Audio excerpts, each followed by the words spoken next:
In the mid-1960s, the city was in the midst of massive construction projects. The metro was considered a symbol of progress. Underground lines were supposed to connect the outskirts with the center, transforming the bustling metropolis into a unified whole. Newspapers wrote about the underground highways of the future, and posters depicted gleaming stations with marble columns and star-shaped lamps. But behind the facade of enthusiasm lurked a different reality: hard work, accidents, and one station that soon became a thing of the past. This station was supposed to be built between two major hubs. According to the plan, it bore the working title Technical 2. The project was ambitious: deep foundations, a spacious hall, and passages in both directions. But everything went wrong from the very beginning. The ground proved unstable, water seeped from underground springs, and every meter of the tunnel was a struggle. The workers joked that the earth doesn't want to give up its heart. Archives contain reports. Pumps ran around the clock, but the water still rose. In some places, concrete had to be poured directly into cracks to support the roof. Several cave-ins were recorded, one of which resulted in the deaths of 2 miners. Officially, these were called production difficulties, but the word curse was increasingly heard among the workers. Witnesses recalled hearing a strange hum in the tunnel during night shifts. It didn't sound like machinery or water. The hum emanated from deep within, as if a train were already moving. "We haven't even laid the tracks yet, and it's already coming," said one of the foremen. At first, it was dismissed as a joke, but when several people refused to go down during the shift, management became nervous. In 1966, construction was officially frozen. The documents stated, "Difficult hydrogeological conditions make further construction impractical." In practice, this meant the station was abandoned. Some tunnels were mothballed, the entrances were sealed with metal sheets, and only blank spaces were left on the maps. But it proved impossible to forget. The workers continued to tell stories.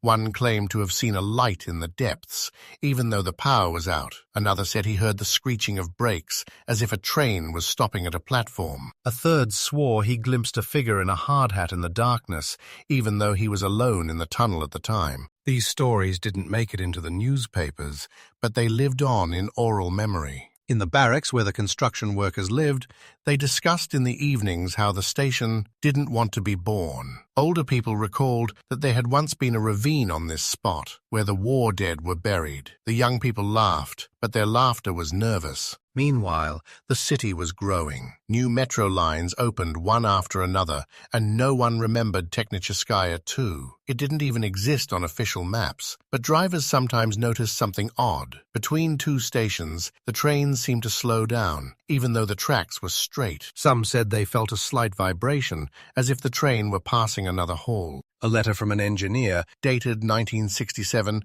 survives in the archives.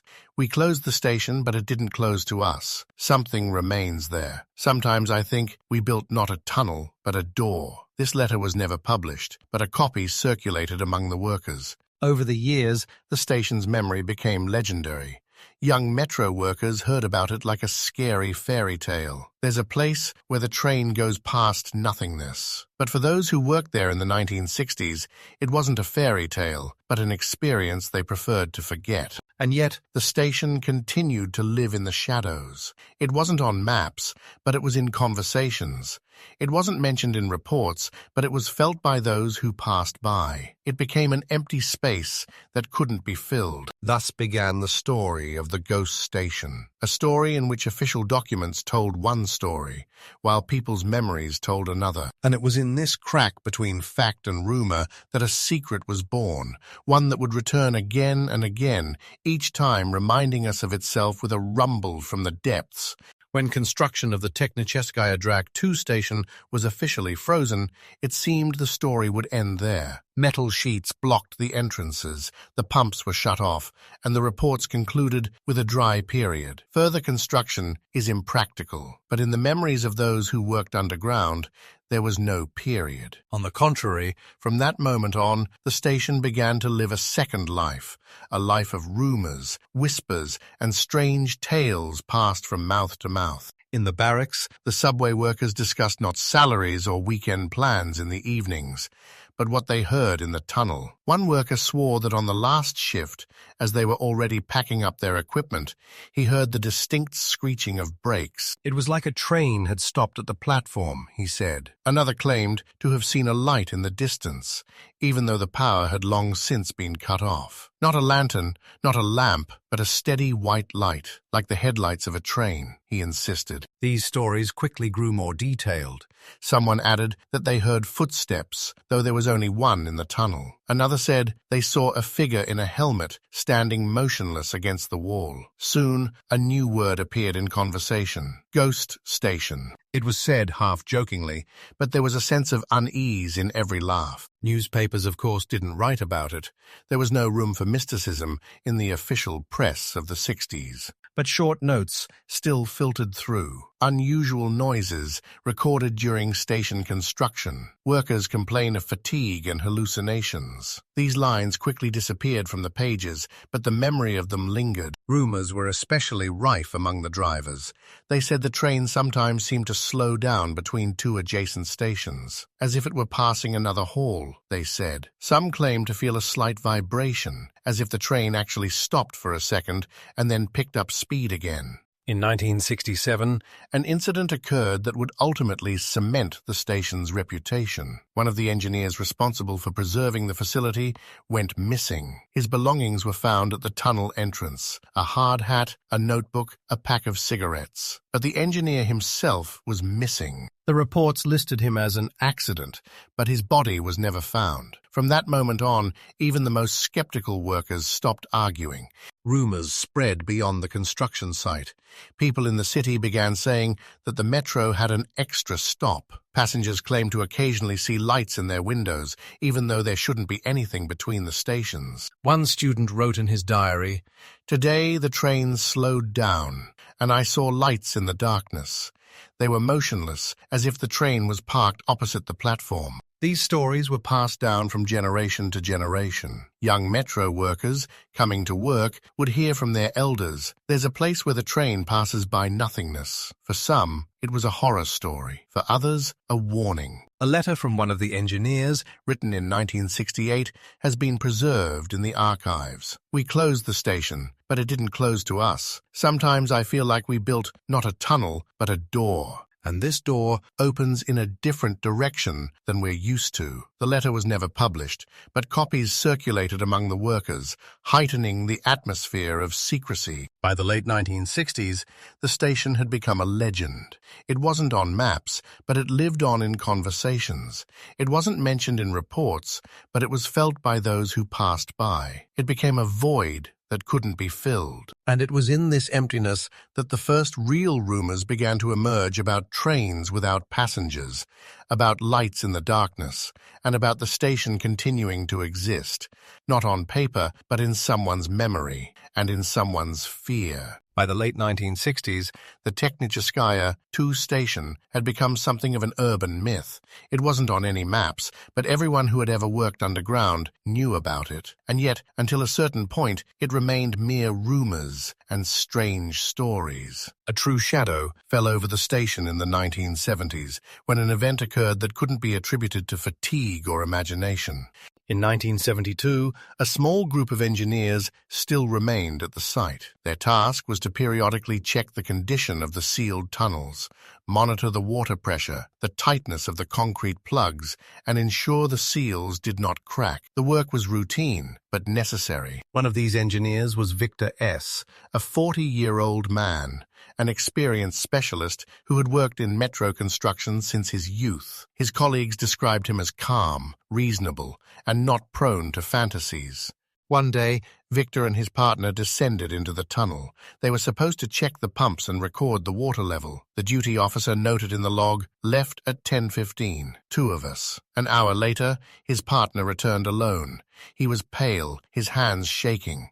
When asked where Victor was, he replied, "He went ahead, I turned around, and he was gone." At first, they thought there had been a cave-in, but an inspection revealed the tunnel was intact, with no signs of destruction. Victor's helmet, notebook, and pack of cigarettes were found on the ground. Everything was neatly laid out, as if he had taken them down and placed them himself. But the engineer himself was gone. The search continued for several days. Rescuers descended into the tunnel, checking every meter, tapping the walls. No trace. The report read, "Presumed accident, body not found." But among the workers, the word was different. The station took him. The story quickly spread throughout the city. In the metro workers' barracks, they said Victor had gone on a train, traveling through a closed tunnel. Some claimed to have seen a light that day, as if a train had passed by. Others said they heard a rumble, like the distant clanging of rails. Rumors multiplied. Metro passengers reported that the train would sometimes slow between two stations, and the shadow of a man in a helmet would flicker in the window. Newspapers, of course, didn't report it, but the story lived on in the city's oral history. Victor's wife long sought an official investigation. She wrote letters to the ministry, demanding an explanation. The responses were dry. "Your husband died in the line of duty. The circumstances are being clarified." But the circumstances were never clarified. From that moment on, the station became a permanently off-limits place. The entrances were welded shut even more tightly, and security was increased. But the more they closed off, the more interest grew. Young workers made their way to the gratings to listen to the roar. Some claimed to hear footsteps behind the metal. The archives contain a note from one of the engineers, written shortly after the disappearance. "We lost a man, but found no trace of him. It doesn't look like a cave-in. It looks like he simply walked out, and the door closed behind him." Thus, the station ceased to be simply a frozen object. It became a place where people disappear, and it was from this moment that the legend of the passengerless train gained momentum. It was now said that a train lurked in the depths, snatching away those who strayed too close to its path. And although official documents claimed it was an accident, the city's memory was ingrained with something else. Victor didn't die. He went to a place where trains run without a schedule. By the 1990s, Technicheskaya 2 station had long been part of urban folklore. Senior workers remembered it with trepidation. Metro passengers recounted stories of unnecessary stops, and newspapers occasionally reported strange sounds in the tunnels. But it was during this decade that the legend gained new life, a fashion for diggers, young underground explorers who searched for traces of the past in abandoned sewers and tunnels, came to the city. For them, the ghost station became a sacred goal. A group of 4 people made their way there in 1994. They were students, fascinated by the city's history and a thirst for adventure. They had flashlights, cameras, and recording tapes. One of them kept a diary entry. "Today we're going to a station that doesn't exist. If we come back, we'll have a story to tell."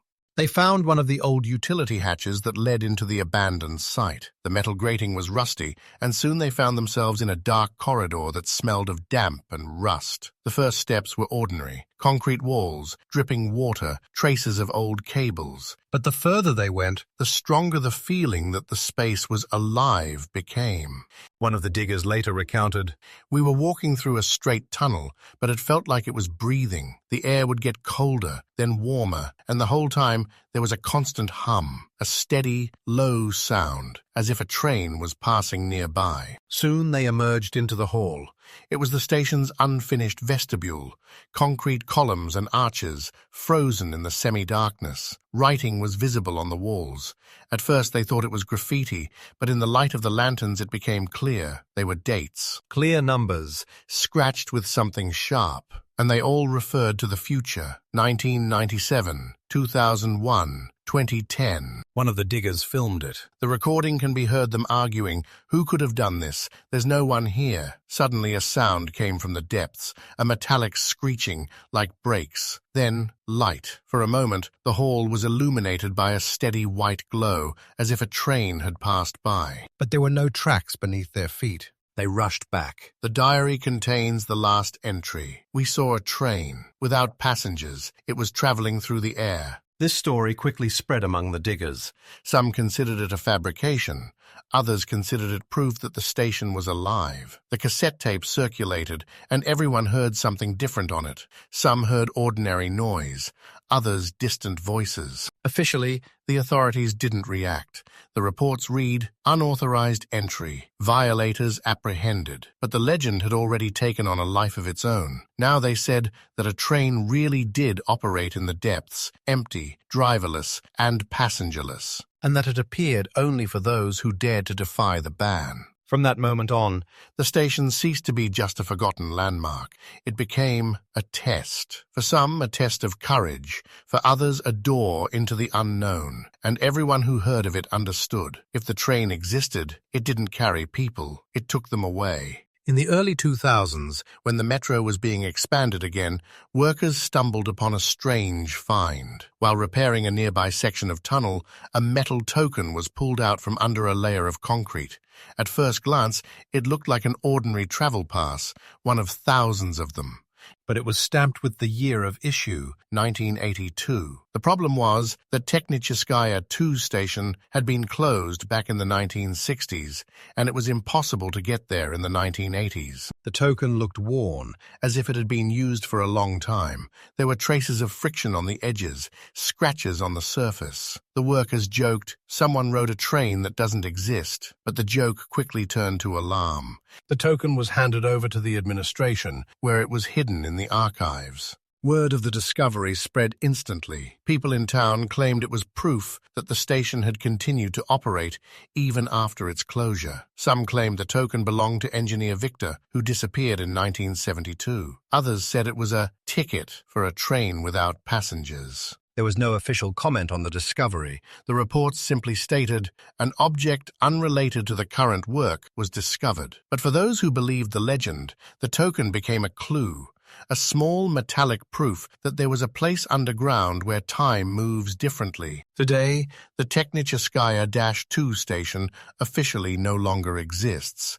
It's not on metro maps and documents listed as a frozen facility, with its entrances long since welded shut, but its memory lives on. Drivers sometimes admit that between two stations, the train seems to slow down, and a glimmer of light flickers in the darkness. Passengers report hearing a rumble similar to an approaching train, even though there's only a tunnel ahead. For some, these are mere coincidences and figments of the imagination. For others, they are proof that the station continues to exist in its shadow. It has become a symbol of emptiness, a place that is both present and not present at the same time. And perhaps it is precisely this emptiness that holds its power. Not the concrete walls, not the forgotten blueprints, but the fact that everyone who passes by senses that there is something else beyond the wall, something that doesn't fit into a schedule and doesn't obey maps.